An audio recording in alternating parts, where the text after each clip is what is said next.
ఈ రెసిపీకి నేను పెట్టిన పేరు బీరకాయ స్టఫ్ కర్రీ. నిజంగా చాలా టేస్టీగా వచ్చింది. మీరు కూడా ఒకసారి ట్రై చేయండి. ముందుగా బీరకాయ తొక్కు తీసి ఇలా కొంచెం పెద్ద ముక్కలుగా కట్ చేసుకోవాలి. ఇప్పుడు మధ్యలో ఉన్న గుజ్జును జాగ్రత్తగా పక్కన పెట్టుకోవాలి, ఎందుకంటే అది మనకు తర్వాత యూజ్ అవుతుంది కాబట్టి.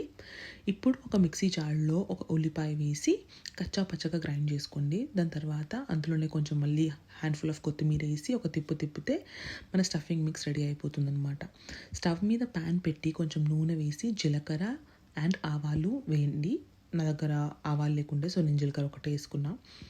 అది వేగిన తర్వాత మనం గ్రైండ్ చేసిన ఉల్లిపాయ కొత్తిమీర మిక్స్ని అందులో వేసి ఫ్రై చేసుకోవాలి. ఇది ఫ్రై అవుతున్న గ్యాప్లో పక్కన పెట్టుకున్న బీరకాయ గుజ్జుని మిక్సీలో వేసి మెత్తగా బ్లెండ్ చేసుకోండి. ఉల్లిపాయ మిశ్రమం బాగా వేగిన తర్వాత ఈ బీరకాయ పేస్ట్ని కూడా ప్యాన్లో వేసి ఉడికించాలి.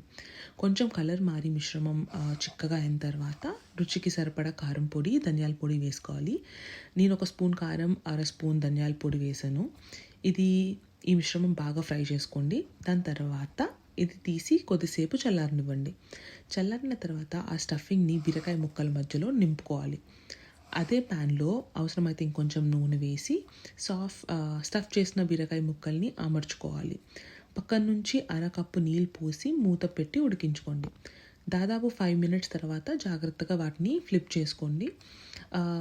ప్యాన్ డ్రై అయినట్టు అనిపించినా, ఇంకొంచెం మాడుతుంది అనిపించినా ఇంకొంచెం నీళ్ళు వేసి మళ్ళీ ఉడికించుకోండి.